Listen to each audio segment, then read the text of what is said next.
We are in my home state of Florida tonight for another entry in the saga that has been the Big Grid Sunday series here on LMU for its 7th iteration. This is the penultimate round of the championship at Sebring International Raceway. Rule number 1, respect the bumps. Rule number 2, keep respecting the bumps. Rule number 3, don't spin in sunset. My name is Jack Mays. Joining me in the booth tonight is Mr.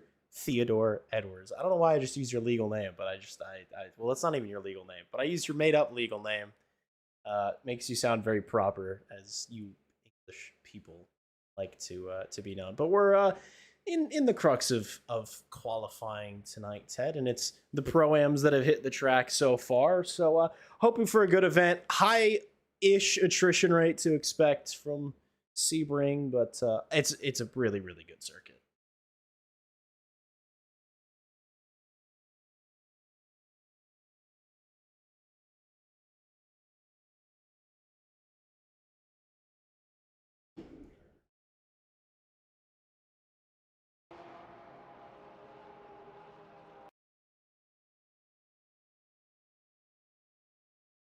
But actually they look pretty stable, so hopefully it will be an alright race for these drivers. But it's a pretty tricky track, but it's very fun.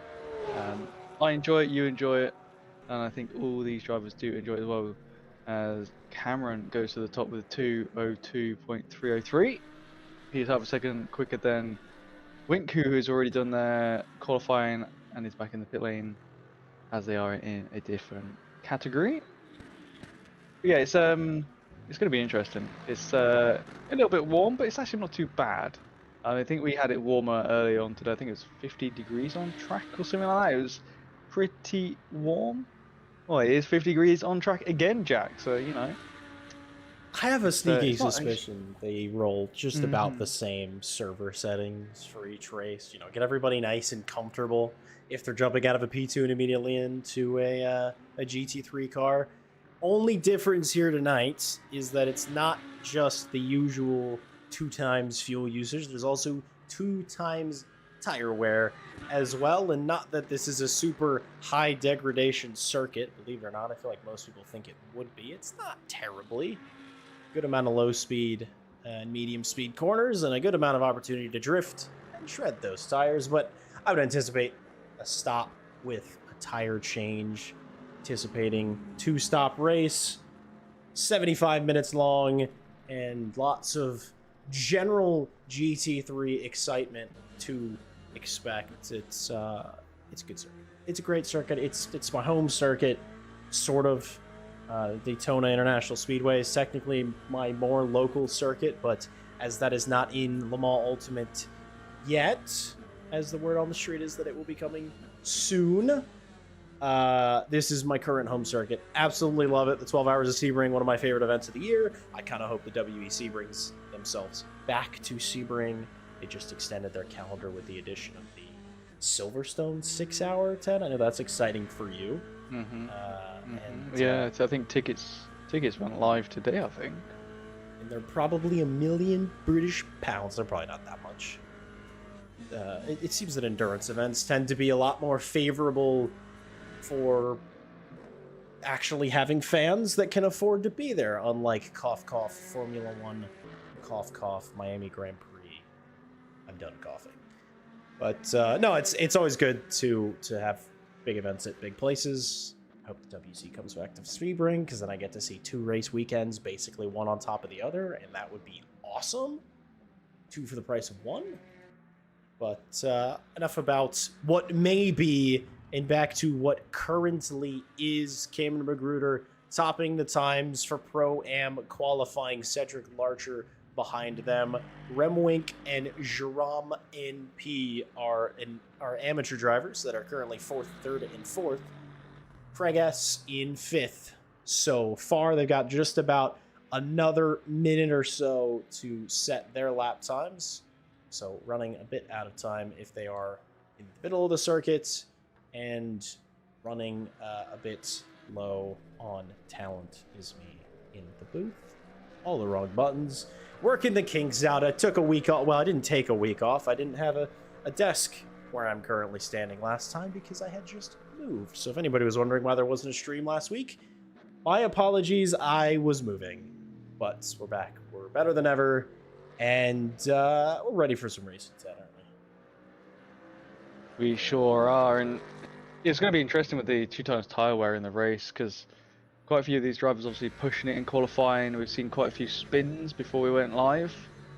So it's going to be interesting to see how much they do push. Now, with the 2x fuel usage, it's going to be quite interesting to see if anyone saves. I don't think they will with the GT3 compared to like a LMP2 or hypercar and even LMP3. I don't think it's worth it too much.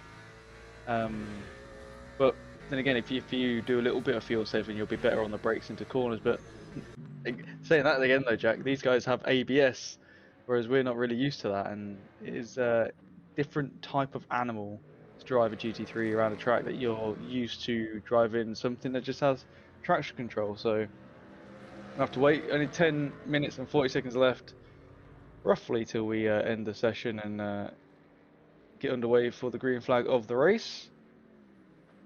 But yeah, it's going to be interesting to see what happens, because as we found out today, qualifying is not everything to do with how your race goes. You know, I qualified second today. I think one of our mates, Jordan Daly, qualified third, just behind me, and we both didn't finish. So It's true. You never know what can happen. To be clear, I didn't finish either. I lasted slightly longer than them two did, electing not to qualify, as I sort of, due to the frustration of everybody else, because it seems everybody wants me to qualify for some reason, but I choose not to, because, I don't know, it's more fun that way. But, no, it's a difficult circuit.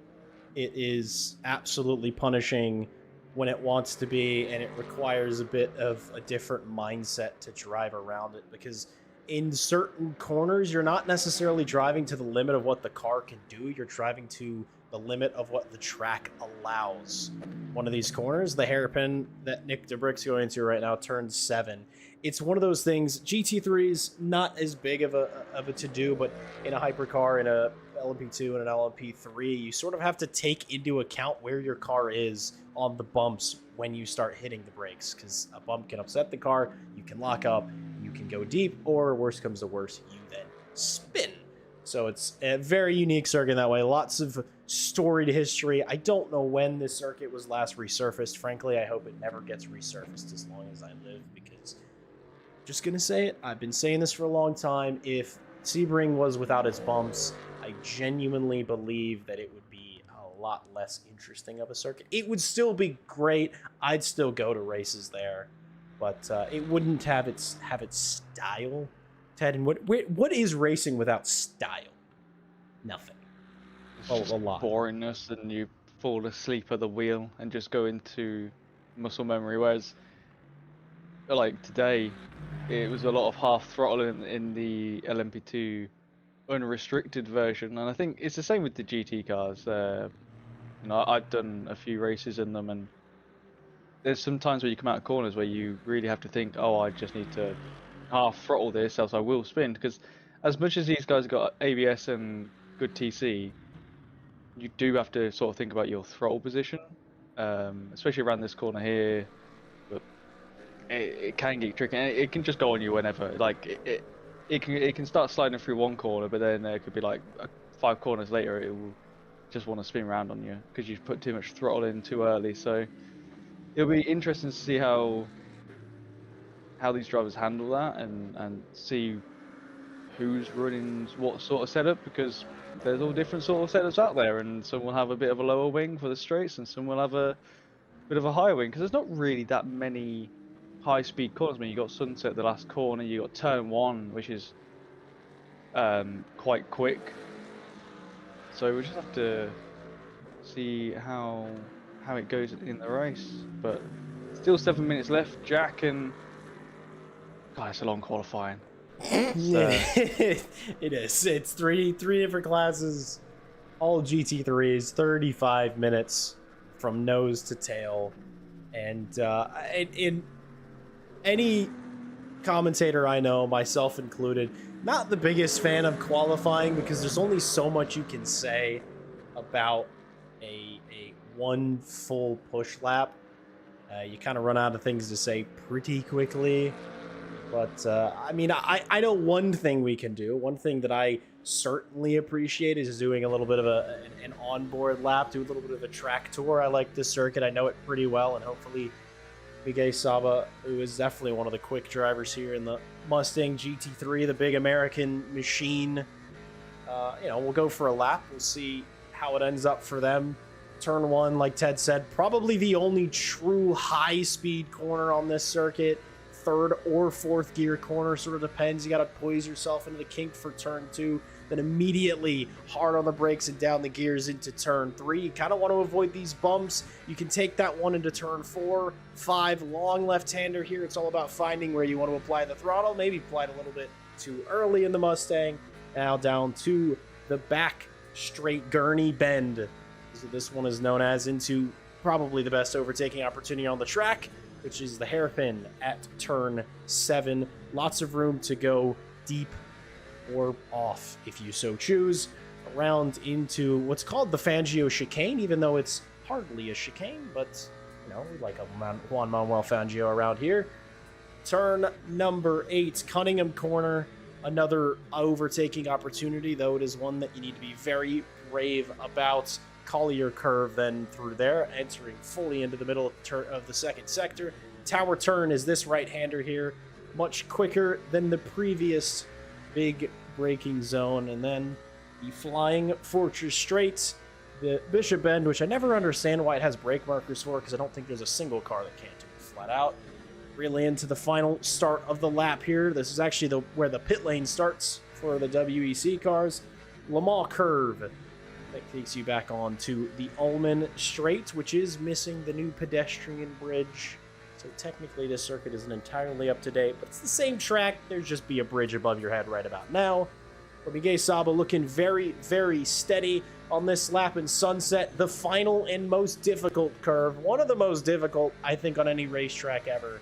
You really have to find yourself. It's the corner of 1,000 lines. Diego St. Clair goes to the top of the times, Ted, but I have a feeling that we might be looking pretty good. Miguel Saba not quite up to the top of the times, but very, very close.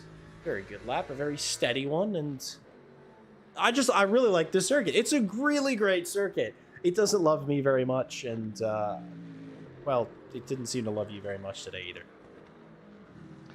No, the LMP2 is very stiff on the chassis, so it's just so bouncy. You feel everything, which is nice in a way. The sim's good. You can feel what the car's doing. So, it's just when you hit that bump in Sunset, you can't really save it because your rear wheels are not touching the ground. But watching these GTs go through and the curbs they're taking compared to what we could have touched in the LMP2 is crazy. Going past the pit entry, we saw Saba in the Mustang just eating all the curb on the left, and we can't even touch that because we would bottom out. So it's quite interesting to see how much curbs they can touch. Like here, we can't touch that in the LMP2 or hypercar. So it's quite different to see. Like it's quite nice to see the different lines that they can take and how much they can push. Because they're not cutting it for a track limit, they're just cutting it because it's quicker. So we see it through here, touching some of these curves. They're quite high curves, and they got a really big lip on them on the inside. As you see here, just eating all of the curb. It's it's quite interesting to see that these cars can do it. Now let's see what Ferrer does in the McLaren. Is up in sector 1 and 2. For a personal best, not a overall. We'll see how they do through Sunset. Quite a nice line, quite a tight line, which is what we would do in the LMP2. So I would say that's pretty quick. Didn't go out wide enough to get a bit of exit speed, but keeping it close to the line and up to second place, not that far behind St. Clair, and that was an overall third sector best. Yeah, I mean, you said not maybe imperfect in Sunset. I think the timing might disagree with you, but part of that I'm thinking is in a GT3 car, you don't have as much push out of the corner where you don't need to run as wide, and you're ultimately making the circuit wider than it ought to be. But I don't know, but it's just you're absolutely illustrating, Ted, what difference there is between these cars and others. Everybody, well, not everybody, but I feel like to a layman, a race car is a race car. Maybe one's got more power than the other, therefore horsepower equals fast, but it requires such a different driving style from one to the other. GT is, of course, the softest of the range of cars in Le Mans Ultimate, and softest, not soft by any measure, but they need to be driven differently, and there's different things you can do to go quick in these versus in other things. Braking is entirely different to these than any other car, of course, with the aid of ABS. But it's great to see. It's wonderful to see how different everybody's going around. Richard Farah, of course, chasing pole, but it doesn't look like it's going to be done this time, or at least this lap. Might have time for another one, because that is a barely less than ideal Sector 2, but of course, our championship leader, Richard Farah, my strategy goat. I've been referring to him because he seems to nail the strategy every single week and doesn't necessarily be the fastest person in terms of lap time. So, and when you said, Ted, you don't expect fuel saving, I entirely disagree with you, because they will do it, they have done it, and it usually, whoever is saving ends up winning the race, and Richard Farah will have time to do another lap. Our pole sitter, our provisional pole sitter, Diego St. Clair, is in pit lane along with Miguel Saba. So only a couple drivers around to challenge for pole, and it'll race starts at Sebring. Large grid race starts at Sebring. Usually there's some level of calamity, so as high as you can get, the safest you could possibly be is what I reckon here. But ultimately, qualifying is not do or die. The race, Ted, is, as always, an entirely different beast. Yeah, you just got to keep it cool when you're qualifying, as Johnson stays in 4th. Didn't have a good run there. But yeah, you just got to keep it cool and try and keep it together. Easier said than done, because if you're in a fight with someone, you sort of tend to forget at times, and you got to remember, you know, if you are trying to do fuel saving, you got to remember to do the fuel saving and use the car in front for the toe on the straights to, you know, help you. You can use them into a braking zone. You can lift it a little bit early and brake a little bit later because you've got the extra speed. So, you know, you've got to think strategy wise and what you need to do and what you need to focus on and what your race plan is. As Farah does not look like they are going quicker, Jack. Not quite. I mean, it's such a small delta between first and second right now that even with a little bit of a less than tidy 1 and 2, if he finds, you know, a 1/10 and a half, maybe a bit over, closer to 2/10 in the final sector, it could be a pole position, but we'll see how it looks into sunset. A little bit unsettled by that curb, and I think just a little bit unsettled all the way through running wide, and you can see the sort of the way that car comes out of the corner. He's not expecting a personal best, so I don't think it's going to be anything close to pole position for Richard Farah, but it will be a P2 for him as we jump immediately into the qualifying results. Diego St. Clair for the pro class is on pole. Richard Farah joins him on the front row. Miguel Saba 3rd. Wally Johnson 4th. Ricky Bobby in 5th. Chris Barnes 6th. Joshua Nelson in 7th. Cameron Magruder on pole in 8th for the Pro-Am. Kevin Serra 9th. Tetsuo Hideyoshi in 10th. Rob Ruggiero with a penalty for running out of fuel. Don't think that'll do anything to him. Is in 11th. Nick DeBrick 12th. Cedric Larcher in 13th. Wink on pole for the AM class in 14th. Tora 15th. Jerome in 16th. Craig S 17th. Juan Botero 18th. Laurent Georgi in 19th. Randy Magruder down in 20th. Dion Campbell 21st. Daniel Kent 22nd. Franz Alarcon in 23rd. Todd Tillery in 24th.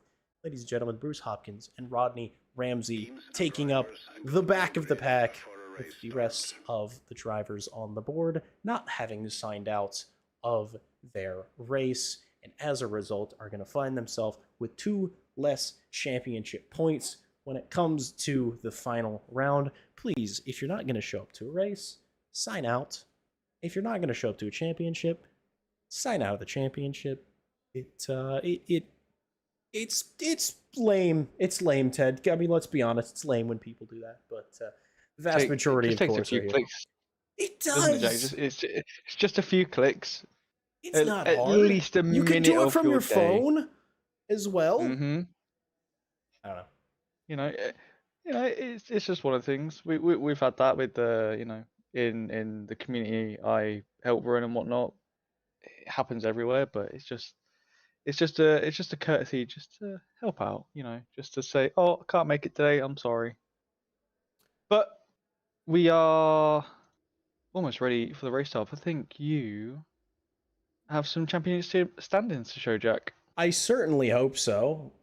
If it decides to play ball with me, and yes, it has this week. I'm so excited. Going into the penultimate round, it is Richard Farah leading overall and in the Pro Driver Championship. Just about the most healthy lead that anybody has in any class. Wally Johnson is in second. Chris Barnes is in third, who's tied with Joshua Nelson, both with 59 points. Miguel Angel Saba in fifth. Nick DeBrick in sixth. Gabriel Prado in seventh. Luca Raza in eighth. Tetsuo Hideyoshi in ninth. And Robert Ruggiero, your top 10 for the pro class standings. Ricky Bobby 11th. Diego St. Clair 12th. Kevin Cerro Lozano 13th. Brent Abbott 14th. And Baptiste Noctul in 15th for pro. Cameron Magruder tied with Juan Botero in the Pro-Am class.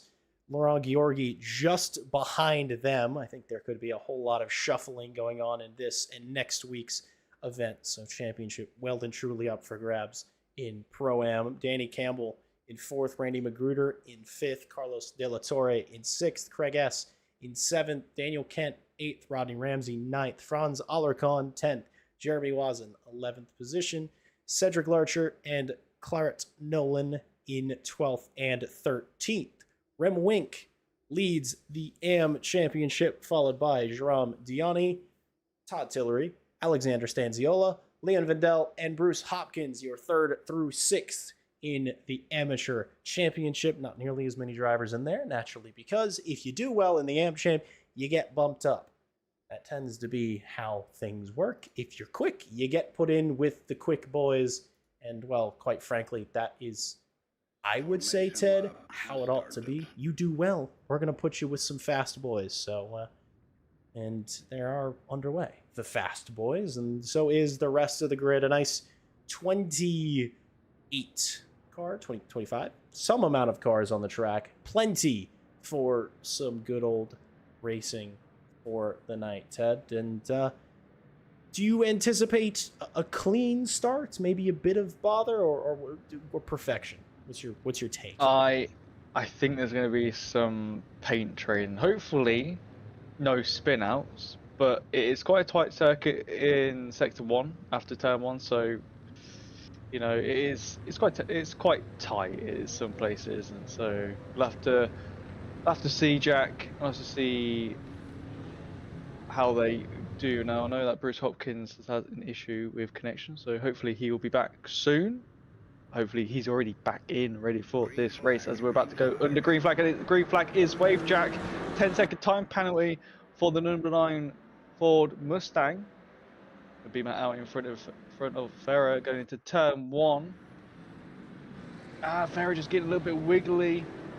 The Mustang behind sort of doing okay, almost 3 wide there as well. One off in the grass in the background out of turn 1. But actually an okay start for some of these drivers. I would call that a remarkably clean start, outside of with the little bit of a wiggle that Richard Farah had starting on the front row. Everything's fine. Diego St. Clair, though, off to an absolute banger of a start.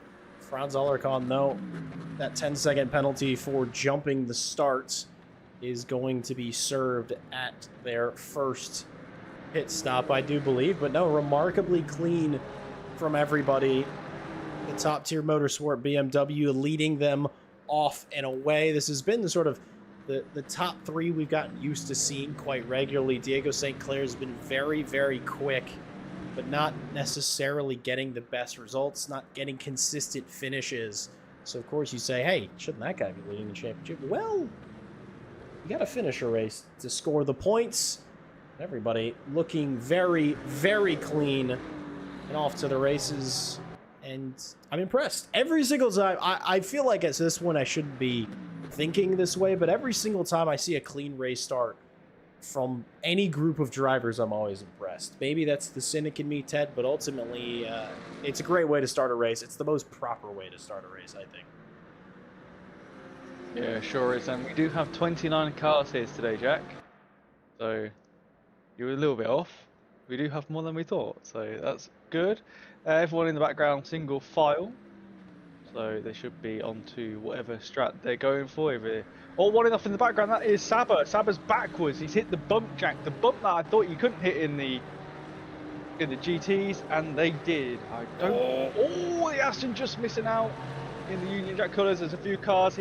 Oh, that's what I was afraid was going to happen. They all stacked up because Miguel Saba was sitting on the racetrack instead of being off it. He tried to back up, but it went a bit wrong, managing to go out mostly unscathed the rest of the racing field, but that is a really poor start for the Shelby American Mustang, and I think, well, he can get back going, but yeah, we thought you could take that bump. We thought the soft GTs could do it. Ladies and gentlemen, with full race fuel, they cannot. We just saw the end of it, so it could have been that he just was a bit too quick and just lost the rear, but I think it was Bruce Hopkins who is in the race. It was, I believe, in the red Aston Martin who he hit the wall, bounced off, and then there was a Porsche on his inside, and then they both collected and ended up next to Bruce. Bless him, not Bruce, sorry, into Saba, who received there, I believe. But yeah, I mean, Saba did everything right. Sat there, waited. You know, you come around that corner and you can see someone on the outside. It's better than the inside. So maybe you should have reversed a bit, just try and get nearer to the wall. But you don't know. Like we saw, there was the white Aston Martin with the Eden Jacks went behind him, so that could have been even a bigger collision if he started reversing just before then. So did everything right, everything by the book. But yeah, it's such an unfortunate thing. End of lap one, you're feeling reasonably, you know, you've collected yourself. You're like, all right, I got the race ahead of me. Let's see how this thing goes. And well, it all sort of goes a bit backwards on you. But it didn't stop too much, or didn't start too much bother for too many drivers. I mean, I think only a couple of cars getting collected as a result. But is everybody making it through? Laps already being put down. Looks to me like Cameron Magruder going immediately defensive. A Pro-Am driver thinking himself to get in a fight with the pros, and Ruggiero not giving him a whole lot of space and trying to get through into turn 3. You can fit cars all the way through this sector side by side, but it's difficult to do so. It seems that Rob Ruggiero has just about made it through. He has made the move done immediately, but just behind it's caused a concertina effect behind, because Cedric Larcher had to hold up in the, or actually, sorry, Cedric Larcher got ahead in his Mustang on one of the Porsches, who I believe is Setsu Hideyoshi, and they're sort of trading just a little bit of paint just behind, but everybody managing it well enough. It shows that, well, there may be an interclass battle, Ted. There may be pros versus pro-ams, and rather suddenly you, well, you're here to race. That's what racing drivers do, after all, and shame to give up the position. Shame to rob us of a good fight, because we're getting a great one right now. yeah, if you're behind the class or category that's below you, you know, you might have had a bad quali, and you know, you could be quicker in the, you know, some people don't have quali pace, they have race pace, and it could be very frustrating, as the Brink could be really quicker than Hideyoshi right now. But getting past someone at this track is so difficult. I mean, we watched Ruggiero get past Cameron Magruder through the first few corners or sector 1 and did an amazing job, but it's not easy. We found out today in the LMP2, it's so difficult to know where you can and can't put a car or send it into a corner or whatever, because you don't want to have a lockup or have like a wiggle would be more in these cars. So it is very difficult. So we just have to keep an eye on where you can and can't make a move. But so far so good, apart from that one final corner incident. Hideyoshi having, yeah, he's thinking about it. Good move on Ricky, yeah.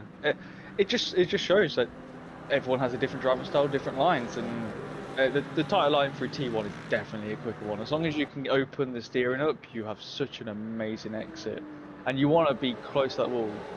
And as I found out in this sim, just like another one, you can tap that wall on the inside and you don't get any damage as long as you don't, you know, plant your face into it. You're fine. You bounce off it a little bit.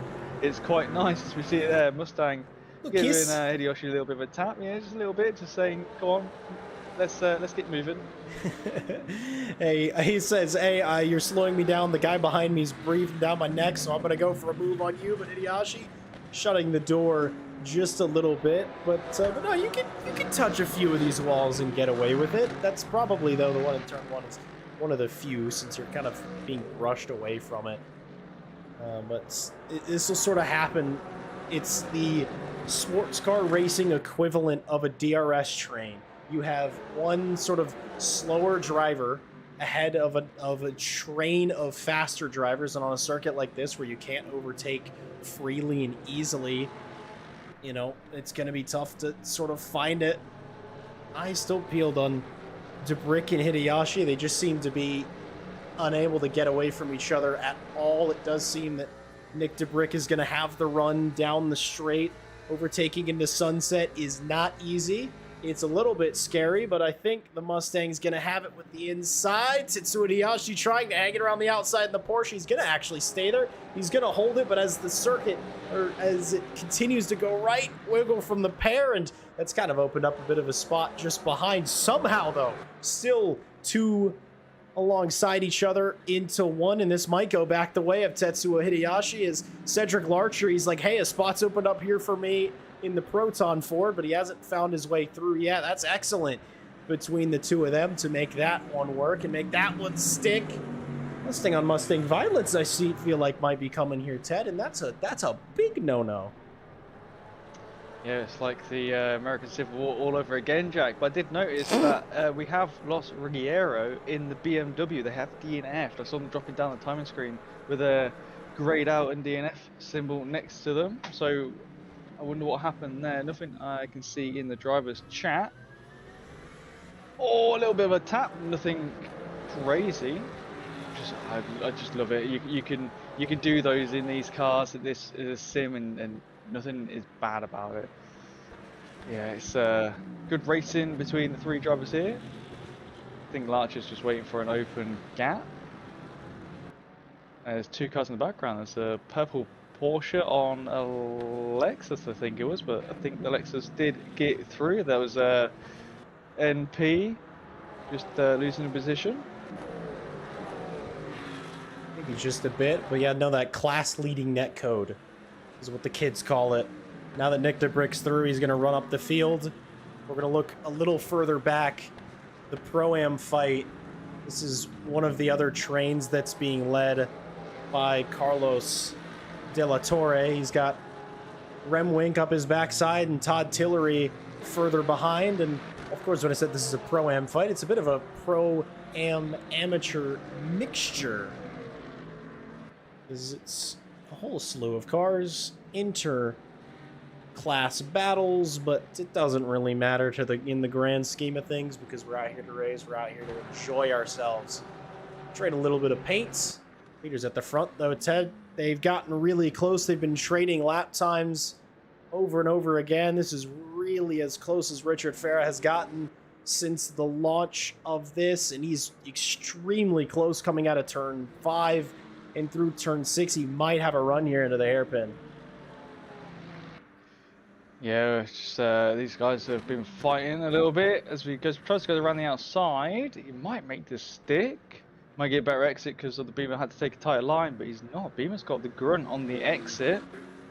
Will he try and make another send into this next corner? He's a little bit far back. No, he won't. That's very sensible. Yeah, McLaren looks like it's good in the corners. Beamer's just got that grunt out of it. So have to keep an eye on these guys. Does just seem like into corners, McLaren's definitely a little bit better once they come out of it. Generally, the front engine BMW a little bit better at planning its power, but once it comes to out of the corner, it gets a little bit more steady. I was worried that we were about to see a sandwich. It just seems that Richard Farrow is much more confident on the brakes of the two, and that could be a good thing, that could be a bad thing. Good for overtaking, bad for almost running into the back of your competitor. That generally is a huge faux pas as far as I'm aware, though the rules could have changed, but I doubt it. Running into people, not allowed in sports car racing to an extent. Todd Tillery, Brent Abbott, very close together now. Down the back straight. I want to see some more sunset action. We were treated earlier on with Hideyoshi and the Mustang of Nick DeBrick that it just seemed that there was plenty more to go down. It seems that, speaking of... Actually, never mind. I misread my timing screen. I was going to say, it seems that Tetsuya fell well down the order, but he's actually just been overtaken by a couple of cars and not nearly as many as I thought. As there's Rem Wink going really slowly and Todd Tillery trying to go around the outside of Brent Abbott. A little bit of paint traded between the two of them, and a little bit more paint traded, a bit too much on the apex of the corner.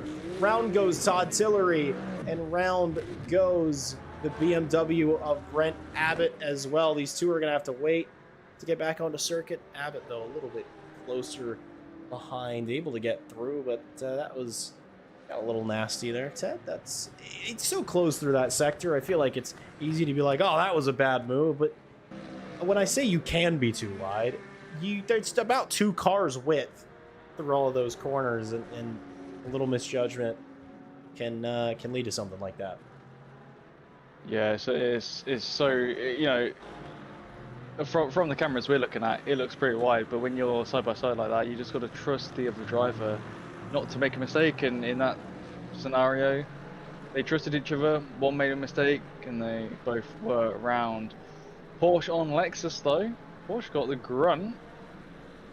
Can it get through the corner? No, it can't. Let's see on the straight. I think the Lexus may have made a mistake, or is doing a different strap to the pink Porsche. I think that Lexus should fly away, as we see in the background. Aston Martin trying to make a move on the green, orange and black Porsche. They should do through into sunset. Got the inside line, which should be the quick line in these cars, and does get the job done. Clean, tidy. It seemed like Daniel Kent didn't want to fight that one too hard from the outside. It's tricky to do. I think may have also misjudged their braking point just a tiny bit.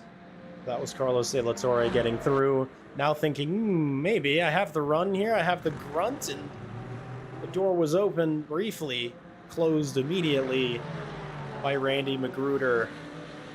But we're seeing, you know, that it's difficult to overtake, but there's a lot of opportunities to do so, which is one of the things that makes Sebring unique, I think, as well, is that, you know, by nature, a track that's difficult to overtake on usually means that there aren't that many places. No, you could do it. You could do turn 1, you could do turn 3. I mean, heck, you could do turn 5 if you're really feeling froggy. You can do turn 7 here, turn 11, turn 15. And there's just so many places to do it. Just getting your car in the position to do it is an entirely different set of problems. But Carlos De La Torre really all over the back now of the Porsche. I think Randy Magruder went a bit deep there, and because Carlos was on the outside, he was left with nowhere to go. Fortunately, kept on the circuit there or thereabouts. That's going to be some salt in the wound. I think immediately Carlos is back on the attack. And I have to ask, as a Britishman person, how do you feel about this Aston Martin? It's very patriotic. Yeah, it is. It's like when I see a Mustang, I just think of Screaming Eagles. But looking at this Aston Martin, I can just hear God Save the King. So. Oh no! Oh no! That's sunset. Richard well. Farah. It's going to be a whole lap. That is an entire lap for Richard Farah. I saw him go yellow briefly, and he immediately went down in the order. Let's see what got him there. Was it an attempt of a move, maybe? Maybe a switchback? No, it was a misjudgment on the brakes. And he was hoping. He still got it. He still got it. He's gone. He's tried to get his throttle down too quickly, I'm going to say there, Jack. And he's just spun up the rears a little bit, lost the rear, maybe a bit of low wing on that car for the straights to keep up with the BMWs. And I think that something else was going on. I do want to go on board because I thought I heard that the nuts were being revved off of this car. Oh, maybe. Oh, that's what I heard. It was the downshift into second that unsettled the car. The car was fine in third, but he wanted a better exit. So he downshifted mid-corner, and that's what sent the rear round, I think. Yeah, it shifted into second, and it was so high in the revs, it's just... He hit the bump as well. It's just going to spin the tyres up and gone. Yep. And look at him, just dropping and dropping and dropping. Keeping out of the way, which is very nice. You know, after a crash like that, you are really annoyed with yourself and you're not really focused, but staying out the way of the traffic that's coming up behind him and doing a good job to keep that car as well. It's very easy. Fun fact, rear wings, really important on a race car. They sure are. And yeah, doing a good job to get this McLaren round. Not too many corners to go, a few more cars to come up past them, but hopefully they don't go too fast into these next corners, else they will be round. But yeah, look at that, staying out of the way. That's such good sportsmanship, Jack, and that's what we like to see. Absolutely. Richard Farah, he knows that, you know, this is going to make his championship a bit trickier. This is going to make his race a whole lot longer. But he's managed to get it back, get it limped properly the right way. Well, that is true. Farah in the Lexus is in the pits and not sure why. I feel like, I know it's 2 times, but I feel like it's a little bit early. It's very early. If we look at the energy, everybody, for the most part, a quarter to about a little over, some with a third of a tank remaining. So I can't say for sure if that's... Could be damage. Damage repair, hit tapped a wall, and it's done a bit of damage. Maybe got rear-ended, or they went into the back of someone, and it's just give them an orange bumper, and it's not feeling great. Yeah, it's something where a little spin as well. That vibration you get in your tires from a spin from a flat spot is so exacerbated on this circuit. It kind of feels like you're a lot out of shapes, and in a lot of cases you can be. It'll affect your braking, it'll affect your turning, it'll affect applying throttle if it's on your rear, and maybe just, hey, let's stop, let's get it filled up with fuel, let's get back onto the circuit. But there is a possibility that was a genuine pit stop for Kevin Serra. Looking at his average energy use per lap was about 8.8%. Actually, no. So was for Laurent Georgi. You can see they still have 2 laps. They're actually 1 lap after this at 14% now. But maybe an early undercut, an early offset. Found themselves in a bit of traffic. Maybe said, hey, what if we did this a little bit differently? And could be the case. Could be the absolute case. I am so surprised by just how much curb and corner cutting these GT3s do in the final sector. It's surprising, in some ways unbelievable. You can see there Richard Farah finally underway, basically brand new car, and well, let's just say he's actually not quite in last, but in his class he's absolutely in last. Cameron Magruder, though, hate to brush his ego, but he's doing a really good job. He's got the most energy in the field. and he's currently 6th overall. And he's got, I believe, a 5 or 6 car advantage on anybody else in his class. So big stuff there. Ooh. Big stuff for Tetsuo Hideyoshi. Found himself round in the wrong place. Ted, talk us through what happened here. Well, we can see the Lamborghini behind. Let's see if they make a move into turn 1. They do not. They're too far back. Oh, he just loses the rear on the entry. Does he stay out of the wall? Not oh, he doesn't. Quite. Oh, he does not. Hopefully it's not too much damage. Hopefully it's not a broken rear suspension. Just have to see how his pace is. We'll know if it's a broken suspension on the rear because his steering won't be too straight. But yeah, it just went in and it went round. It looks pretty straight, to be honest, Jack. It is straight, so that's good news. Hopefully it doesn't affect the braking. I found that one out today. Yep. In the LMP2, it was yeah, it wasn't fun. Let's just leave it at that, shall we? But yeah, it just looked like they just turned in and the rear just said no, I don't want to have grip anymore. Yeah, taking stock of a damaged car, especially one that's missing a bit of suspension or has a bit of broken suspension, is so difficult because you're like, right, I have to drive the car up to the limit, though the limit might be different than the last time I took this corner. I'm going to cross my fingers, and we're going to hope that everything's gone a bit well. Speeding into pit lane, it's the first of the night. I almost assuredly know that this isn't the last, because if one thing is constant in this, well, there's 2 constants in this series: GT3 cars and GT3 cars speeding into the pit lane. I think the last race that we covered, Ted, it was I think there was 8 speeding infractions. There was a few. It's easy to do, but I think it's easier to not do, if you ask me. Yeah, even though this pit lane is very foreign to me compared to the IMSA one that I'm used to, that's a very sad sight for me to see. You have a lot of time to prepare for pit lane, and then you got a load of time. Oh, that looked like it sped. Oh, yep. Immediately. Yep. There it is. Yep. It's a new drinking game, everybody. Take a drink every time that a car speeds into pit lane. Word that I'm noticing in the YouTube chat from Rob Ruggiero. He said he got a screen freeze and got kicked out of the session and back to the menu, which is why he is no longer running. So our first retirement from the race was an entirely technical, one of a technical nature, a technical failure. So super unfortunate. That happened to me yesterday. It sucks, just to keep it plain with you. But hopefully you can come back better than ever at Le Mans next week. But no, speeding in pit lane, no excuse. I was about to say, you have a lot of time up to the pit board, for the pit speed board to put your limiter on. You got quite a long time when you come around that corner, really.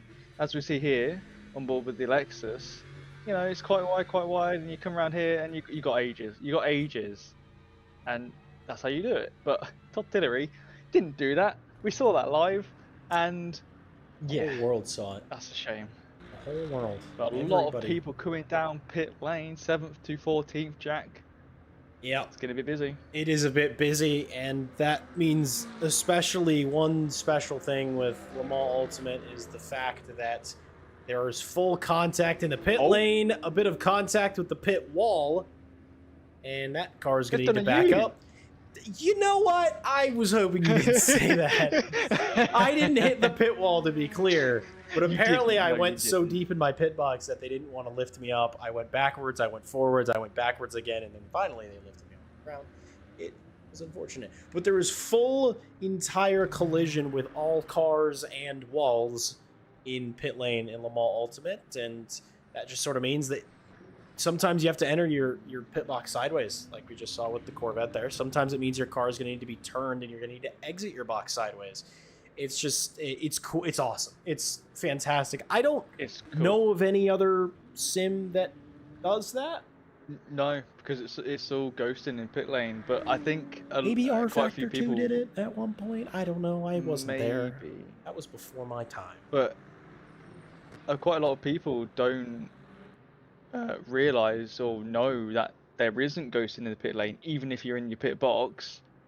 And we've had it in the endurances where we've had our rear end tapped by a GT3, and it's just like, great, thanks. Now I've got damage, but I'm doing my pit stop already, so I can't repair it because it doesn't count. So we have to do a whole stint with, like a bit of diffuser broken or whatever. And yeah, it's quite surprising, but it is a cool feature. Cameron Magruder going for another lap over the leader of St. Clair. So, you've done some help with Cameron of learning how to fuel save, and he's putting it in practice and doing quite well. But does he have the lap time to compare against the other guys? And Todd Tillery's got another penalty, Jack. Wait a minute. How's he managed that one? So I believe he was in pit lane to serve his penalty, but I think he may have sped in. I want to take a look at the replay to show when or where he was given the penalty. It was at pit exit. So did he get 2 penalties? Is the system reporting the same penalty that we saw when he was coming in? Because so with pit lane penalties and replays, it's quite annoying. It will show you when they got the penalty. Yes, but they got the penalty. Mr. Man, I think it's on entry again. We're about to have an argument live on the air. What has happened now? Oh, this was when he was coming into so he got a track limits for crossing the white line. That's why it happened as he was coming in and he was speeding. So he got it for speed. He got it for speeding again. But he has 2 separate penalties. Can we? I do need to back up and see because he was completely horizontal. What happened? It was on his side. This was, by the way, this was many minutes ago. He gets tapped by the Lexus, and he goes in, and he's completely almost on his roof. And then he proceeds to cut the track and get a drive-through. I guarantee that he just doubled up on penalties. I have no idea how that works. Yeah. I've never seen that done. This is a sad day for the Mustangs, Jack. It's a sad day for the I'm gonna call it Later Dude Racing. I know that it's an ARL livery, but it says Later Dude on the back of the car, so we're gonna call it Later Dude Racing. And it's a sad day for the Later Dude camp. He's gonna come in now, and look at that, very ginger into the pit lane this side. So I want to see. I'm curious. I'm staying on board because I want to see here if it's a stop and hold. Because I don't know what doubling up pit stops do. Does that mean there's 2 drive-thrus that he needs to serve? Is it just 1? This looks like a drive-through. Yeah, I think it just was... Nope, this is a stop and go. Wait, hold on. This is a stop and hold. So the question is, we're doing a lot of investigative journalism right now. Hold with us. There is a race going on, I'm almost sure. We're learning. We still got 45 minutes left. It was like a, what's that, 10 seconds? Yeah, stop in 10, which is usually what ends up happening. And then I'm curious, will the penalty disappear? There is still a penalty on my timing screen. I believe if the tower cycles so we can see Todd Tillery's name, they may still have a penalty next to them. So they might have gotten 2 drive-through penalties, a stop and go and a drive-through penalty, one after the other. That, especially after the accident, is brutal. Someone we drove with today here at ARL, they cut the pit entry line and they got a full 2.5 penalty out of the 4 that we were given. I think so. And so it's really harsh, but that's what you get for cutting it. If you forget, you're too late, or like what happened there, which I think, there is still a penalty, Jack, as we can see there on the left-hand side. So. Yep. I think it's a double up. It's double up on penalties. A question asked, which is a fair one in YouTube chat because I'm sort of wondering the same myself. Jeannie asked, "Is damage on, or can we not see it on the broadcast?" We absolutely can, because we saw. Is it on half? I'm wondering. It was earlier today. I'm thinking that maybe it's turned a bit down because Richard Farah he was missing a rear wing earlier on. I would anticipate almost certainly a wheel coming off, a rear wing, maybe the engine coming out of the car after an accident like that with Todd Tillery. So I'm wondering if it's maybe a half damage threshold and everything stayed definitely on the a wheel car. would have come off. We've seen big crashes before in our races, and a wheel has come off when you've had something like that. That was a massive impact, but they're still in the race to some degree. They're still in the race. They're going to drive. They're just it is now just letting the track in and seeing what they can do. Yep. It's going to be down to... Saba's going around in 27th, which is last place, and doing fastest laps, and he's just done another one. So he's enjoying himself doing hot laps. Basically, yeah, this was a car we saw around kissing that inside wall. You can get away with that, we know for sure. You can do that. But yeah, we saw this Mustang in a less than ideal sense early on, and now they're in the back. They have a brand new car. They're running on the half tank of fuel that they still have remaining, and they are absolutely pushing all the way. Ian Vindel, I could have sworn had a car next to him. Maybe it's a car, but apparently not. My timing screen appears to be lying to me. I was informed that Ian Vindel and Bruce Hopkins were having a battle, but in fact, they are not. I don't know what's real anymore. What I do know is that Todd Tillery's cleared his penalties. That is the one truth in this world. He's no longer has any penalties over his head. If he ends up with a penalty in this race, another one, I might cry. I believe that was Laurent Georgi maybe, or Jerome that lost it for a moment. I can't say which, because it, as fast as it was there, was as fast as it went away. It was Leon Vindel. Let's see what happened, because I'm curious, and I'm losing my mind, in case that much weren't obvious. Hello Kitty Corvette. Spin. It's just a bit of a lazy one. The hairpin. Good no one else was coming, Jack, because it's good that there's that curve in the wall. That curve is almost designed for a car to turn around in. But yeah, no, nobody else around. Fortunately, a bit of a self-spin. Unfortunately for them, we saw it, so that sort of matters. And it's Cedric Larcher v. Nick DeBrick. The two Mustangs we saw fighting earlier are still fighting. And just ahead of them is the pair of Porsches. So, you know, manufacturer v manufacturer fights. I heard earlier in the broadcast for the 6 hours of the Glen. Rule number 1, don't hit your teammate. And possibly rule number 2, don't hit another car of the same make. Because apparently, manufacturers don't like that very much. It might not like it if you smash up 2 of their cars.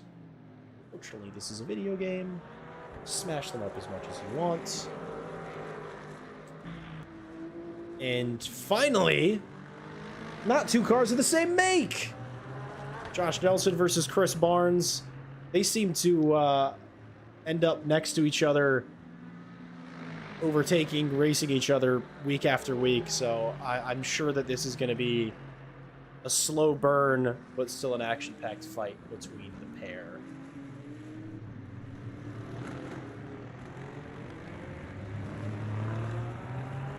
Are you still with us? Yeah.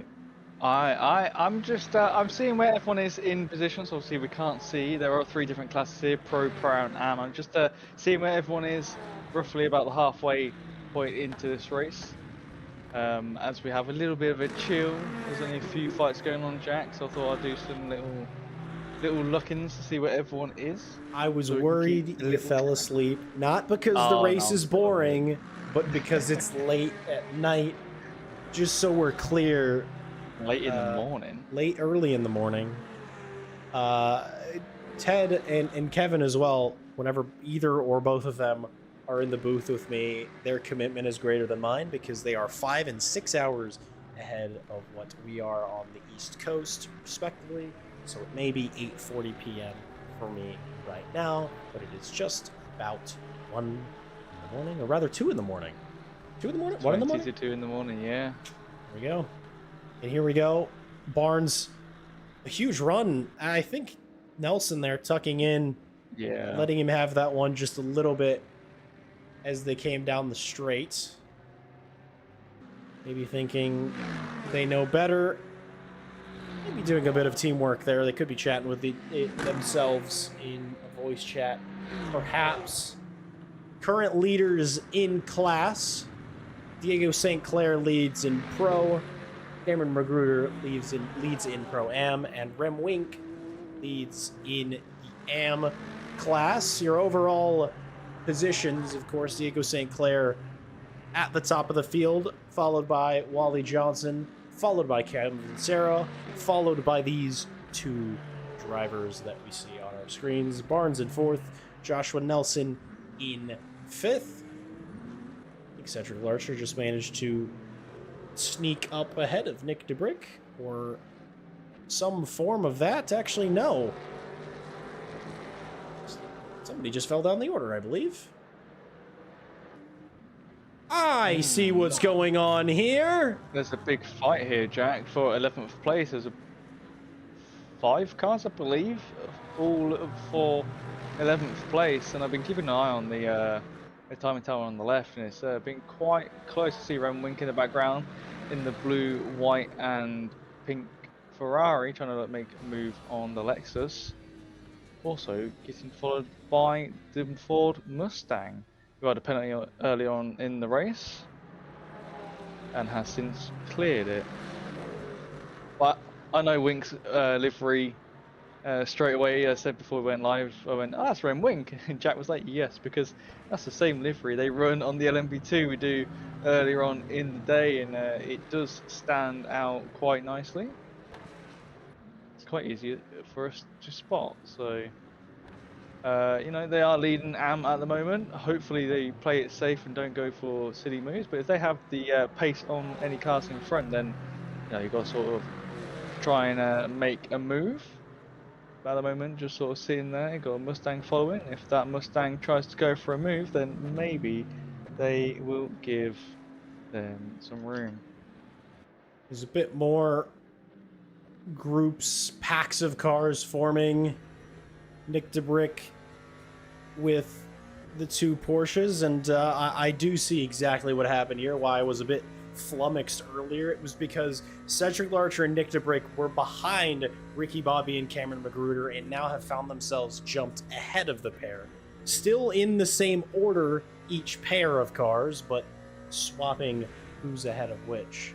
So I apologize for my entire confusion, but, well, that's it. That's all I got. I was thinking to think of a joke. I got nothing. But he's got nothing. You get what you pay for, folks. And I'm the cheapest game in town. I do this because I enjoy it. Ooh, Rem Wink went a little bit deep there, Jack. Just getting a bit late on the brakes, but keeps it on the circuit. That's the main bit about it. Apart from, this is Hideyoshi. It is Tetsuo Hideyoshi. Again, turn 1. So did they lose the rear again, is what I'm going to guess, Jack. We saw it earlier on in the race. They lost the rear, went towards the wall, and had a little bit of a bonk.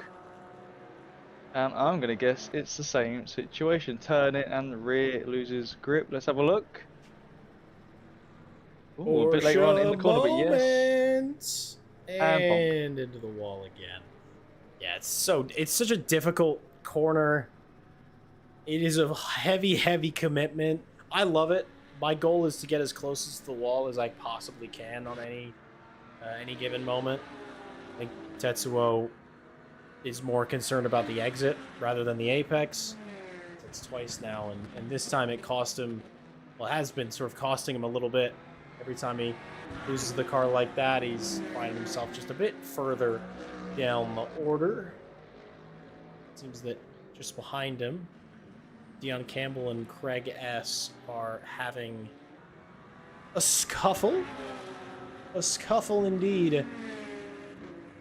I haven't mentioned this yet. Somehow I've gone without talking about the absolute mix-up of manufacturers that we get week in and week out with LMU in general, and I think just sports cars. No big wallops of you know, this is the quickest car on this track, therefore it's just going to win in every sense. I mean, we have lots of pairs of cars, Ted, but no clear winners. I'd say the BMW is going quite well.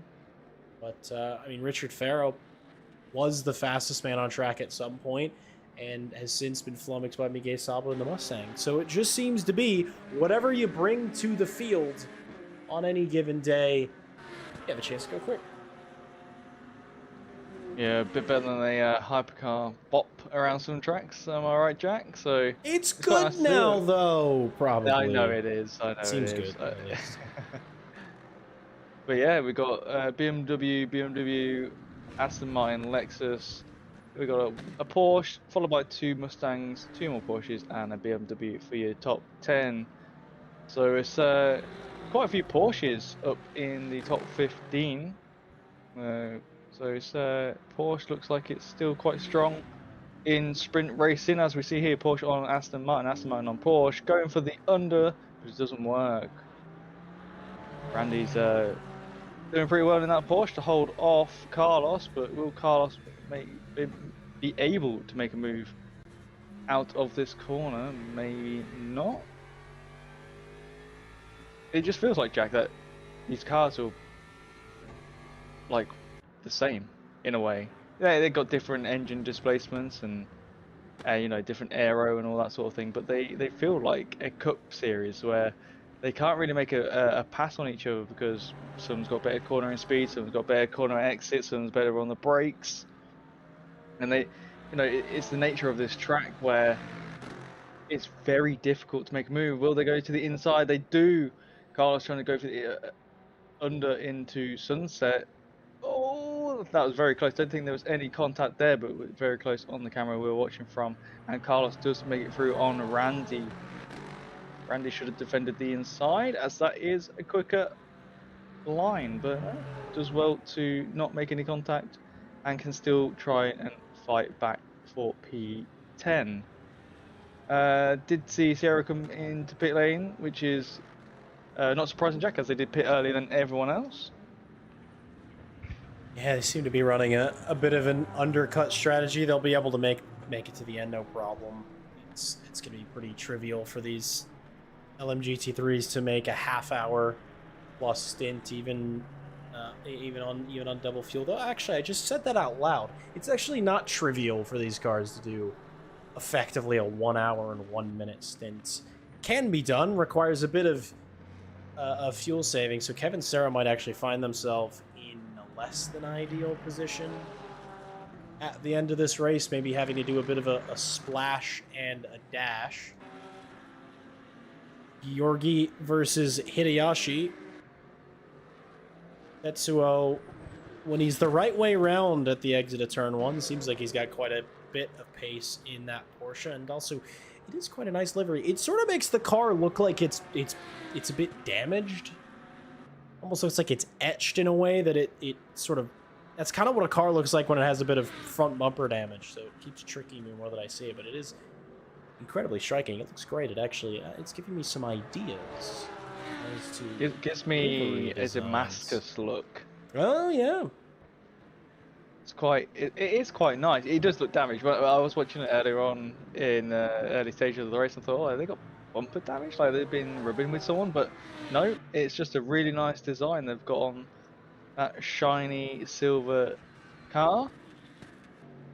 It does look quite nice, especially with the sun reflecting off. Yeah, at the moment, as the sun is dropping lower and lower, and it does make this track look good when the sun's low. It does. Golden hour at Sebring, as someone who's experienced it. A little wiggle for Chris Barnes, but he's fine. He's got it sorted, probably. But no, golden hour at Sebring is absolutely a treat. You can experience the 12 hours of Sebring. Do it. If you can experience any endurance race in person, really any racing event in person, I think you owe it to yourself to go and do it. Obviously, it can be an expensive thing to do. It can be outside where you live, but you know, a local drag meet, even a local car show. If you like vehicles, go spend time with other vehicle people. It's absolutely worth it. But the low sun and the light beginning to fade in this race means one thing. It means that the track is getting colder. Down now from about 16 degrees from where it was. So you sort of find that as it gets colder on track, your lap times might actually begin to drop just a bit. You don't have as much temperature in the car as you did, and maybe it'll feel a little bit different, especially because worn tires, of course, and you know, you feel the car underneath you, and it might feel a little bit wonky. But well, my eyes are on Chris Barnes. He's been slowly but surely chipping away at the gaps ahead of him. It's our man again. Oh, artillery round. That must be in between first and second set. That's at the hairpin jack. So luckily, that wall helping them because they can get to that round. There we go. Yellow flag's gone and they're back underway. I've stood on that wall before, and I wondered why it was like that, and I guess I know why. Well, I haven't stood on that wall. I've stood on the fence that's beyond it. It's where a marshal or a paid photographer would stand. But yeah, now I'm gonna every time I'm there, I'm gonna make a fun fact and be like, did you guys know that this wall is curved this way so cars can turn around when they spin at the hairpin? Even though that's probably not true at all. It's just a fact of how it's sort of worked out. We're gonna make it true. We're gonna make it true. You say something long enough. I got a question. Yes, sir. Drawing MP DNF'd a little bit ago. I can't remember what happened. Did we see what happened there, or? I don't know actually. Let's see. I don't have anything. Interesting. And nothing's popped up in the driver's chat, so and that's a DNF. That's not a connection issue because it would say that they were in the pit lane. So that was them retiring to the garage. So not too sure what happened, but very unfortunate. Some cars coming down pit lane. Some cars already done their pit stops. We've got Gorgie in the Lamborghini and Ferret in the McLaren, who had an incident earlier on trying to come out of Sunset, lost their rear wing, unfortunately, from second place. They are doing their pit stop now. So we should see some of the top 10 come down in a big group. I think Cameron will be the one that will go the longest. Just have to see how much time they gain, or maybe they don't gain. Maybe they got they're saving too much a bit, being too slow, but they're not doing too bad at the moment. 6 overall and leading Pro-Am at the moment. I see Johnson up there in 3rd with 9%. He is the lowest, followed by the Brick in 5th in the Mustang with 10, and then some from 9th down to 11th, 9th, 10th, 11th, all pretty low as well. So in the next lap or two, we'll see a load of cars coming down pit lane, and it's going to get busy again. Hopefully we don't see anyone miss their pit boxes, as there will be sideways, which is still cool. Every time we bring that up, Jack, I know we already brought it up once, but it's so cool to see. So the annoying thing is when you're coming out of your pit box and someone comes in front and then you have to turn you sideways, which loses you a little bit of time. It's quite annoying, especially when you're trying to fight someone out of pit lane. I got one worse for you. I don't know if this has happened to you. It's happened to me. Somebody gets released alongside of you, and you still haven't entered your pit box. So you have to figure out a way to either slow down so they can go ahead of you, or they need to figure out that you haven't pitted yet, and you have to do this weird maneuver in a pit lane with 20 other cars. And I've had it where I've hit the brakes and come to a stop in pit lane so they can go by so I can go to my box. I've had it where cars have released and had their nose in behind me and have spun me in pit lane when I turn into my box. It's a whole mess. There's not really any way. It's hard to manage. You don't have spotters. You don't have a pit crew that's releasing you safely like you do in real life. So, you know, it's tricky, but it's such a unique part of racing. It's similar to like when they pit in NASCAR. They all come down at pit road like on a caution or whatever, and it gets messy. And you see a lot of times they even have spotters and pit crews and whatnot to tell them when they can and can't go. But even they end up spinning each other or whatever because they're all trying to get into boxes and out of their boxes. So quite interesting. Hopefully no one speeds. Ramwin goes a bit slower. Helps Ken as they don't speed in the pit lane. So there you go. There's 7th to 12th are in. We should see first, second, and third come in, and then probably Ricky, Bobby, and Carlos come down as well in 5th and 6th. And Cameron should stay out to take the lead for one lap, and then they should come down later on as well. So 23 minutes left, Jack. It's getting a little bit quiet out there. People got their spaces, but after this next pit stop, that is it. They'll be on the home stretch to finish this race. Do you think we're going to see some sends, some contacts through corners because people are pushing to take positions? I don't think so. It's long enough into the race, and nobody's really been so close that they've done anything silly. And I don't know, the later you get on into a race, I feel like the less desperate you become, unless it is very, very final lap. But I don't think until that final or that penultimate lap we start to see anything.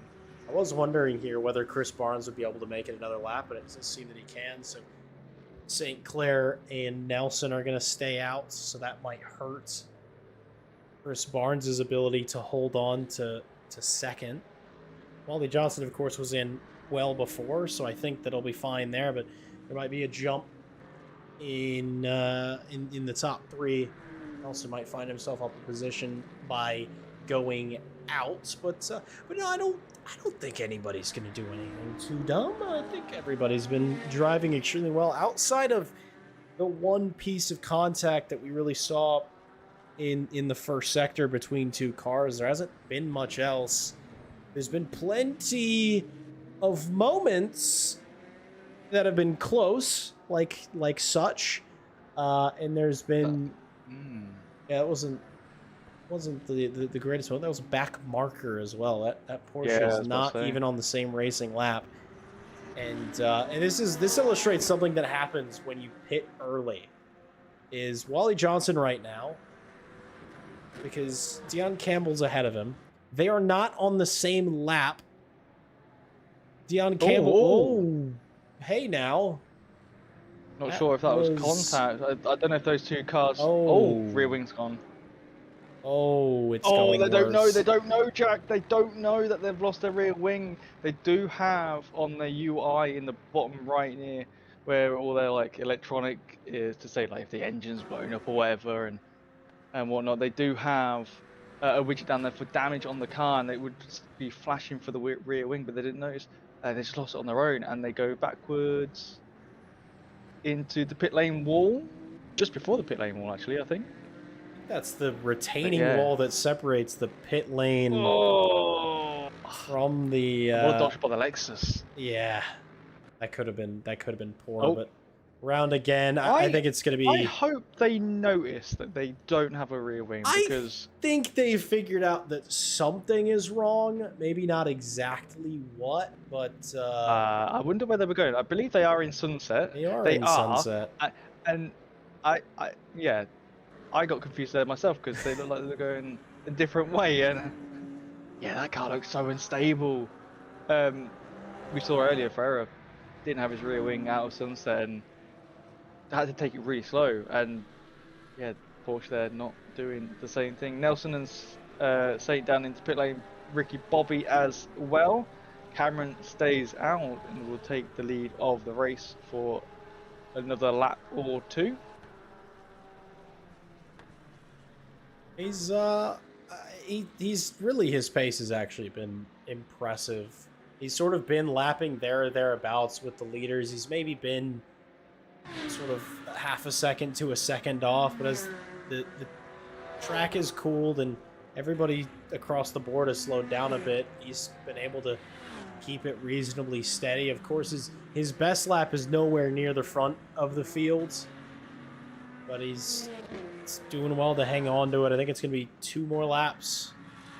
He'll find himself down pit lane. He did go very slow last lap though, Jack, at 2:07. So maybe saving a little bit too much on the fuel. We spoke to him earlier on about that with the LMP2, and you know, saving too much fuel, going too slow, will lose you positions. You know, yeah, you save that fuel and it's a quicker pit stop, but in the end you lose out on the time. So we'll have to see where they end up and see if they keep hold of Pro-Am lead of this race. I think he's Nelson, got it though, easy peasy. He's got Pro-Am. Saba is yellow flag, Jack. Oh no! Hopefully not too bad. Has got going again. Not sure where that was. Doesn't look like there was anything. I think it was out of... It wasn't. I was going to say the hairpin, but no, it was sector 1. Is it out of this left-hander? And it was. Oh! Almost had it. Almost had it.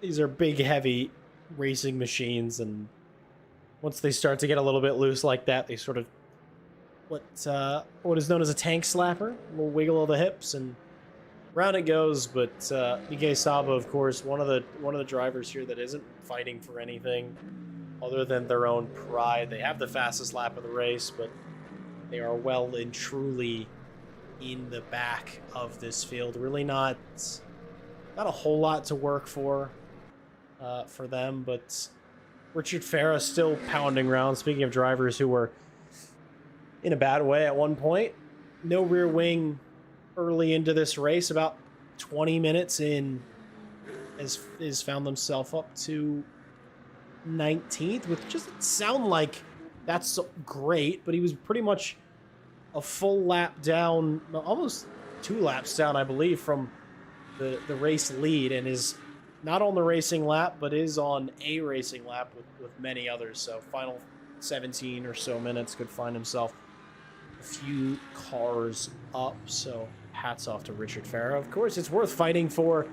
These are championship points that are really important. He was comfortable coming in. He had about 18 points to lead his class, and you know, a poor result might get it wiped off the slate with a drop round, but it also could mean difference between a victory and a loss the same time next week.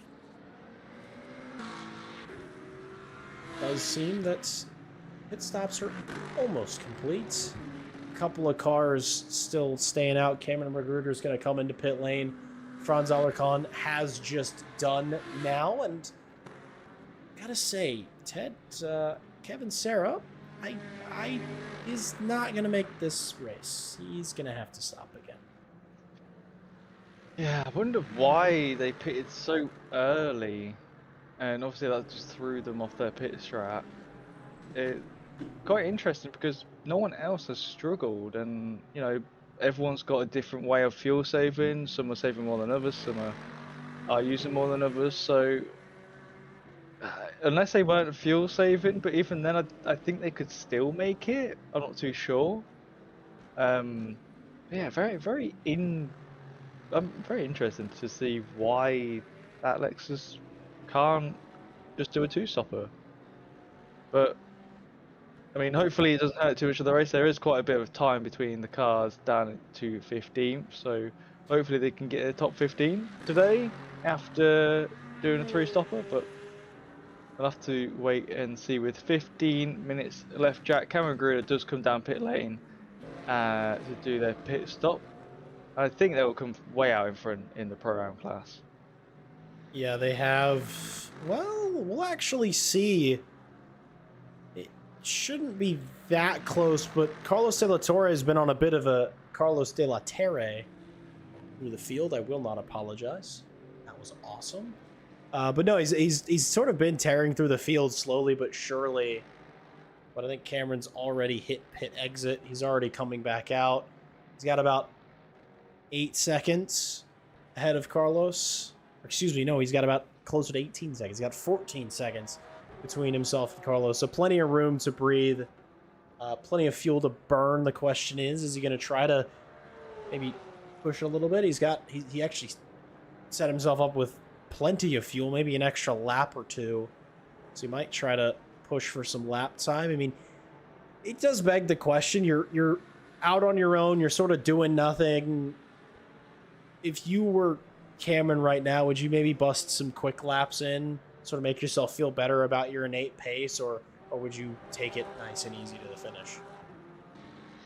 I'll take it nice and easy to the finish, and that's Hideyoshi in the Damascus Porsche. That's what I'm going to call it now, Jack. Damascus Porsche. That's on the exit onto the back straight, which is quite interesting. Did they just clip a curb wrong, get the power down too early?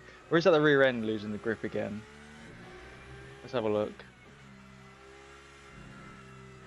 Too much curb. Yeah, I think that's too much. That's a lot of curb, Jack. I know we've seen them cutting that curb quite a bit today, but I think it's a mixture of things. Okay. I think he realized his mistake immediately and was like, that was maybe a bit dumb, and waited to pull out again. Yeah, that wasn't ideal. But I think it was driving, but I got scared. I hate to say it, but I think if Tetsuya was in any other car besides a Porsche, I think he would have survived that. If he was in a front engine car, I think almost for sure. Mid engine, maybe.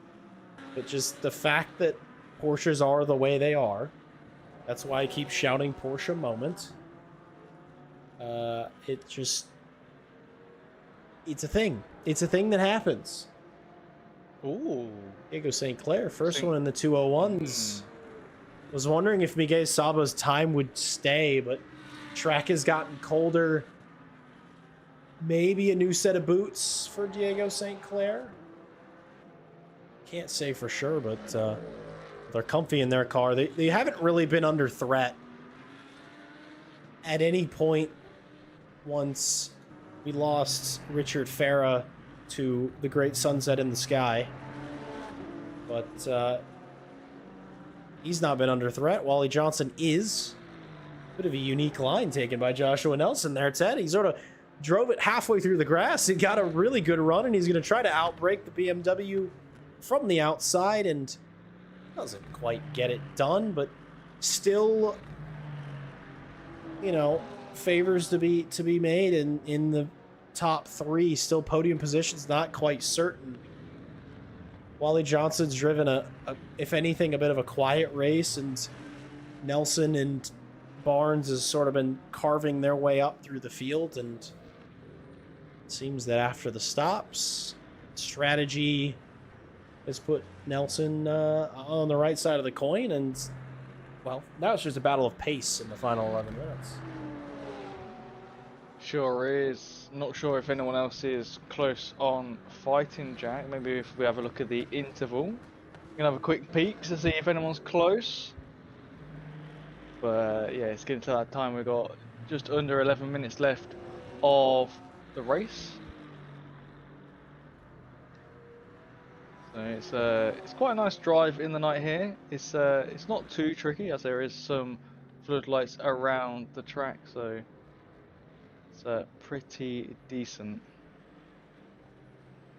It gets dark around here. It's not a very well lit circuit, and, well, reasonably. The main straight's well lit. The back straight, same deal. But as you come through the mid part of the lap, it's kind of you got headlights for a reason.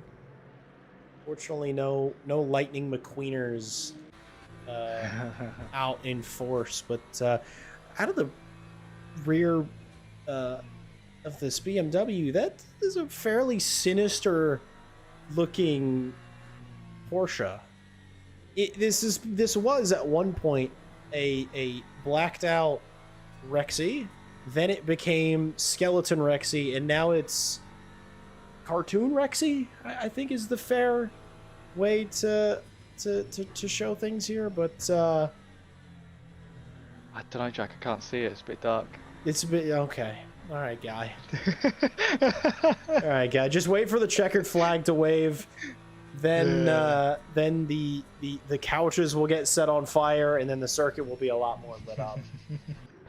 Fun fact, if you've never been to Sebring for a 12-hour, a lot of people bring couches, to sit on for the weekend, and at the end of the race, for some reason, they light them all on fire. I have no idea why. It's a thing. I saw it. It was there. And what they do, believe it or not, is they will light a fire on one side of the circuit, wait for emergency services to come. Cops usually pull up and say, hey, can you not please do that? Then they light one on the other side of the circuit, and then they sort of switch off so that nobody gets in trouble. Is apparently what they do. I wouldn't know. I'm not a rule breaker or anything, but... Back straight, closest opportunity for Nelson so far. Ted Kevin Boss is in the chat. We know that guy. He was asking if the Magruders took their lessons from today into the race, and I will say almost certainly they have. Kevin Serra has dove into pit lane because they needed to. Joshua Nelson has dove to the inside into turn one. Wally Johnson has to afford a little bit of space. Risky. I think a little bit of a touch. Risky indeed. Johnson's going to get forced onto the grass just a bit. Nelson, though, I think he may... I thought maybe he was going to back off. Kind of force the BMW onto the grass, but he thinks that's all fair, and it's hard racing, and I think he's going to get away with it just a bit. Wally Johnson down to fourth. Joshua Nelson up on to the podium, along with his good buddy Chris Barnes, but I don't think anybody's really going to challenge. Dear. Man. Speeding into pit lane, Jack. We thought we were done with that. But all eyes on Kevin. They came out in 12th as well. They did really well, you know, Yep. to have a 3-stopper instead of a 2 like the other drivers. And yeah, just one mistake coming into pit lane just is ruined their race. Unfortunately, they only had to take a little bit of fuel. Would have got them to the end, and I said that hopefully they do top 15, and they did, but that's going to be taken away from them because they will have to serve that. I'm not sure what happens, Jack, if they let's say there was less time. If they was just to come over the line with the penalty, does that get changed into a time penalty, do you think? It does get changed into a time penalty. It becomes a 25-second time penalty, I believe. So probably the same, if not a little bit worse than just taking the penalty outright. The one thing you can do on some circuits, you can't do it on this given where the pit lane is, but if you pit on the very final lap and you go across the line while in pit lane, while serving your penalty, you get away with it. You'd think because you didn't actually exit pit lane, you didn't actually serve the penalty, it wouldn't count. I have done it personally, so I can attest to the fact that it works. I did notice that Larcher did come down pit lane in the Ford Mustang. They obviously having to grab some fuel as well. Hopefully they don't speed in pit lane. I hope not. I don't want to see anymore. As much as it is quite entertaining to see, I know from a driver's point of view it's not fun to get. So, you know, 5.5 minutes left of the race. It's a little bit quiet out on track. I was going to say, it's quite sleepy. you know, the gaps are getting quite big. Johnson has lost time to Nelson, so Nelson's just putting away in third place. BMW, Aston Martin and Porsche on the podium so far, overall. I mean, 3 different manufacturers on a podium. I count that as job done for interest, for sure, in a race. And it looks like that Diego St. Clair has it all but sewn up in the overall lead, the pro lead. It won't be putting him closer to a championship. He's a bit too far down, I'm afraid, in the points to make any serious runs this late in the season. But he's driven an absolutely perfect race. He's put it on pole. He's led every lap he needed to. And he's leading by 5.5 seconds to Chris Barnes, who's also driven a stellar race, I have to admit. Did not start towards the front of the field. Had to work his way up, the Aston Martin driver, and is in second. Josh Nelson, same deal. had to work their way up. A bit of working together, I think, between Chris and Joshua Nelson. They Oh, kind hello. of I found heard their tire way. squeal. I It's am not Hideyoshi afraid. again, is it? I'm afraid that it is. Oh. It's that rear end of their Porsche is New drinking it just game doesn't for look tonight. stable. Take a sip every Jack, time you see a Porsche moment. I'll be drunk. We've Well, got too many drinking games in this race today. well, you only got like 4 speeding violations and It 3 Porsche is, moments. so- That's 7 shots. You can take that. It's a lot of alcohol. Yeah. Just let me be clear. That's a I lot really of wonder alcohol. what rear wing they're on, because it's just slipping out of corners. It seems stable for most of the track, but the final corner and the first corner, not the final, second to last corner before the back straight, and then the first corner is where they've had their spins today. But they've only got 3 minutes and 10 seconds left on the timer, and only a few more laps to go till they end the race. But it's quite pretty at night, isn't it, Jack Sebring? Florida's pretty always. That's not entirely true. Pretty ugly. No, it's pretty. It's nice. A good old airfield turned racetrack. It's sort of out in the middle of nowhere, so you get nice, pretty skies at night. Lots of stars. General engines just roaring into the night. I mean, it's a special place. It's a some special races that occur here, and I think a little bit of that sauce was dabbled on for tonight. One final sort of battle ensuing between Dion Campbell and Juan Botero. The Mustang behind, I believe that's Nick DeBrick's machine. He's maybe asking him to get out of the way. That's not entirely, well, that is entirely what Juan Botero did, but maybe to a bit of an excessive degree there. We are underway the final lap, Ted. One more to go for Dion St. Clair, and the rest of the field probably wiping a bit of the sweat from their brows. It's been a bit warm in the States. It's been a bit warm in Europe. It's just kind of a hot summer, and into the night they go, and it gets a little bit easier. It gets a little bit cooler. Abbott into pit lane as well. There's been quite a few. Unnecessary. Georgi just came down pit lane and gone back out again. Abbott probably getting some fuel. Vindel's been in the pit lane for a while actually, so not sure what's happened there. But yeah,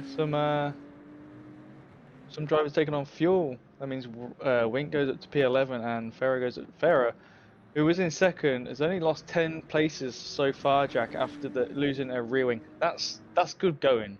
That's when really you've had a car going. that damaged. Yeah. That's a super impressive run. And honestly, for them, they have gained at least one position. I know off the top of my head. Oh no! Ooh, that's Scary almost the end of a night on the final lap for Diego St. Clair. When I said we were on the final lap, I think I was actually a bit mistaken. My apologies. I think it's going to be maybe one more. One more after this, but yeah, that was really, really close to the end of the evening. You've got 3-second gap to second. You can chill for the final lap. Sinclair, you don't need to do anything silly. Believe that these guys aren't chilling, Jack. I don't think so, though I'm pretty sure that Carlos De La Torre knows that Nick DeBrick is in a different class from him, so it is an overall position loss, but it's not actually one that will matter in his championship push. So I think just letting him through a real... I'm thinking not going to throw away a race with a silly fight. But no, what I was saying about Richard Farah was that he has at least gained one position in class. I know that. I know that Tetsuo Hideyoshi was down in 20th after a very tricky evening has meant that Richard Farah is it's still points. And it's the championship on the line. After all, it's super, super close. You know, it can be sort of anyone's day once we're finished at Le Mans next week. That is the finale. Pit lane. Richard Farah needs a splash of fuel. Yeah, I thought they were coming into pit lane and how tight they did, and they were on the inside of the pit entry line. 3%. Really touch and go. Wow. Really touch and go for just about everybody. You should still hold that position.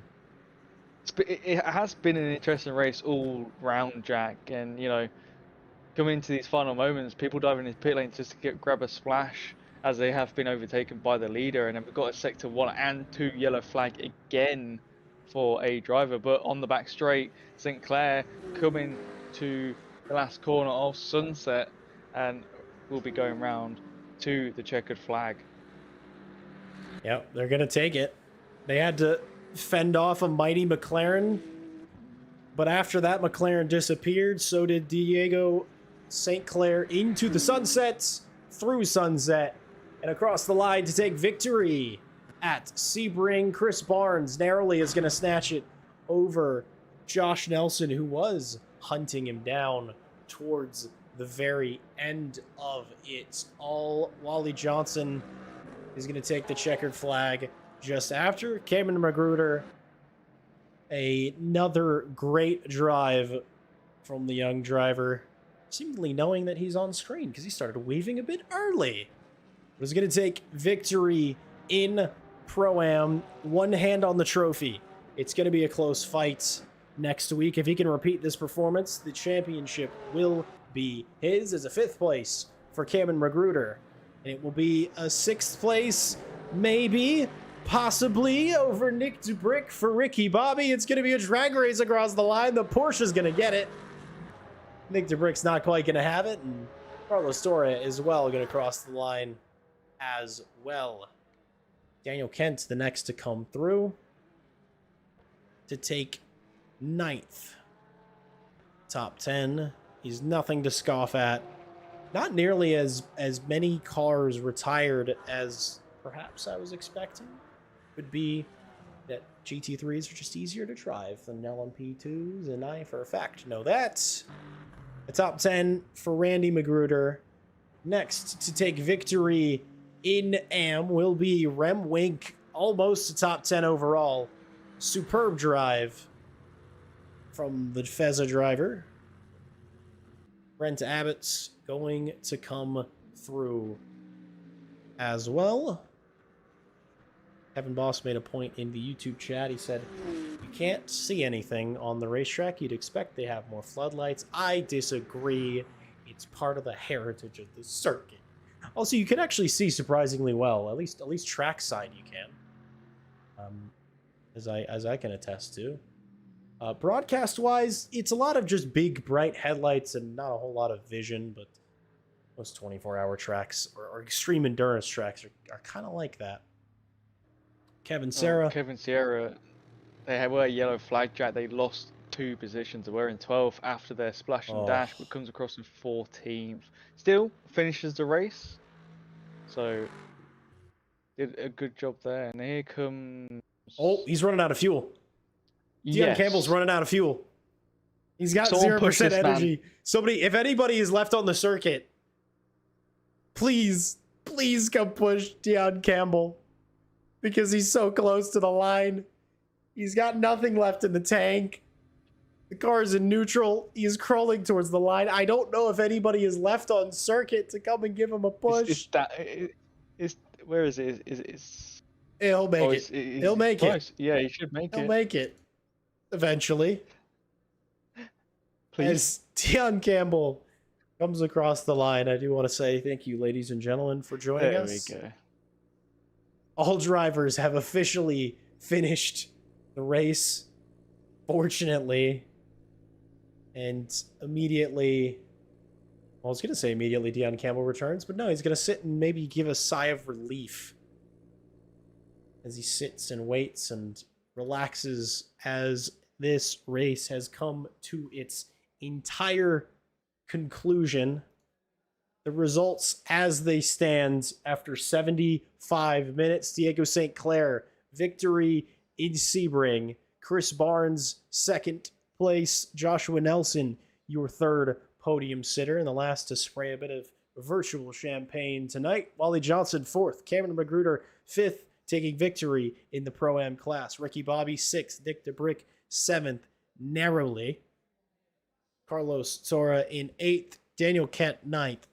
Randy Magruder finishes in the top 10. Rem Wink, 11th place overall, and victory in AM class. Brent Abbott, 12th. Juan Botero, 13th. Kevin Serra, 14th. Dion Campbell, he did get across the line in 15th in about the most dramatic fashion you can hope for when you're the last car on the track. Richard Farah, rear wing, a bit of fuel mismanagement means 16th is the best our championship leader is going to be able to do.